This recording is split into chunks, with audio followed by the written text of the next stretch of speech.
The question you have to ask is, how do I make a good decision? How do I really triage my priorities in life? How do I get to that sense of meaning? How do I know that what I pick next is going to move me towards some goal? And how do I trust in that goal is somehow aligned with a meaningful purpose and destiny that I have curated for myself and actually believe that I can create?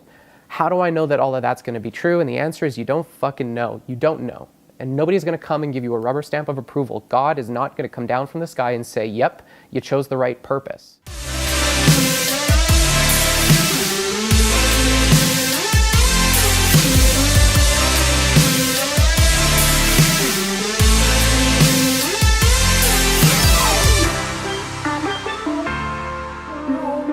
It's the new year. We're in a new year. This is a time of year where a lot of people set resolutions and set intentions, and there's like a compulsion to be different on January 1st than maybe we were on December 31st. And in working with business owners and in having the opportunity to participate in the communities that I get to participate in, I've had the chance to talk to a lot of different people about the concept of being different, that process of transforming one's own perceptions. There's an experience in life happening.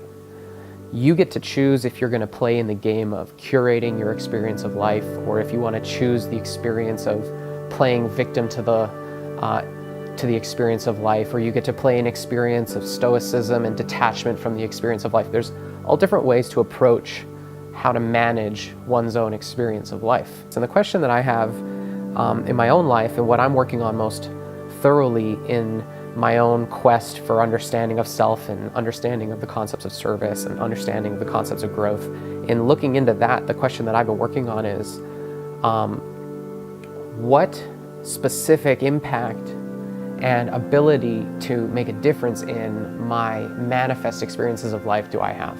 How much of what I'm experiencing in my life is connected directly to who I am as a person? How much of that is a reflection of me, and how much of it is the random matrix of inputs and outputs that is called the universe? I want to know and believe in my life that I am doing something meaningful.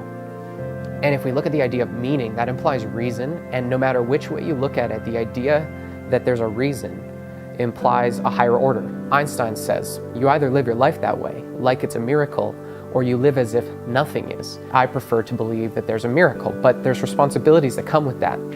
The idea that I'm in command of, and I have the power, and I have authority, and I have the ability to play with this thing called the universe and have some kind of influence in some way. There's this necessary accountability that emerges automatically that says, if I believe I have control, then why am I choosing to not be in it? Why am I choosing to not be attempting to rule and be in command of my consciousness? I think that at the end of the day, if you make a resolution, it's because you want to change a behavior.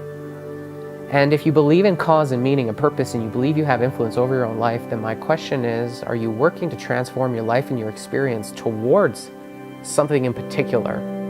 Because you're going to have the experience. Are you attempting to move your experience towards something you know you want?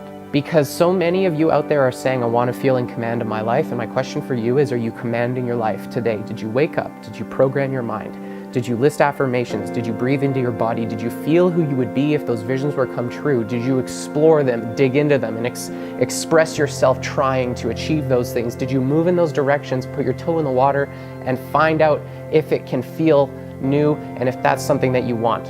Have you done those things? And if you're not, you need to. If you don't step into command and control your own psychology, if you don't script your destiny, if you don't affirm your life to yourself exactly the way you want it, you're giving up on an opportunity to mold this experience. There's a thing in your mind called a subconscious or a reptilian brain or some lower-minded intelligence, some denser form of computation that's filtering your experience and providing your conscious mind with options. Your mind is perceiving options, but there's computation occurring. There's a computer in your brain. And the conscious you has to convince that computer that what you say you want is true. And if it doesn't believe you, and it's morally and ethically totally abstract, it doesn't care, it just computates, yes or no, will this support my values and fulfill my mission and move me towards the concept of life? People like Napoleon Hill say that when the subconscious mind is convinced, when you've repeated something to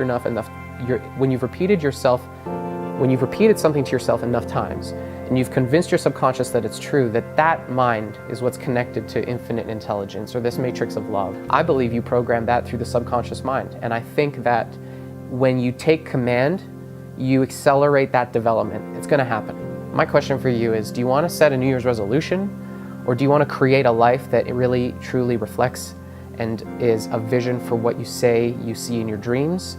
And how much work are you willing to do to prove to your subconscious mind that that is who you are? Because if you wait to feel it before you believe it, you'll never have it. Visionaries and masters believe it before they see it. For any of you out there who are considering the concept of setting new intentions or setting new affirmations, the question I have for you is, how are you going to convince yourself that it's true?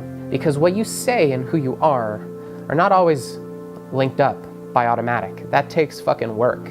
But as you put your resources to work to fulfill the curated and consciously defined dreams that you say you have, and you demonstrate to yourself and you consciously collect evidence that that's coming true, and give yourself permission to honor your incremental progress and drop the fantasy that it's going to happen overnight, then you have the ability over time to build a really magnificent life for yourself. So just take a step, take a step, take a step, and give up at any time. If it's not who you are, honor it and cut your losses. But take a step and find the evidence.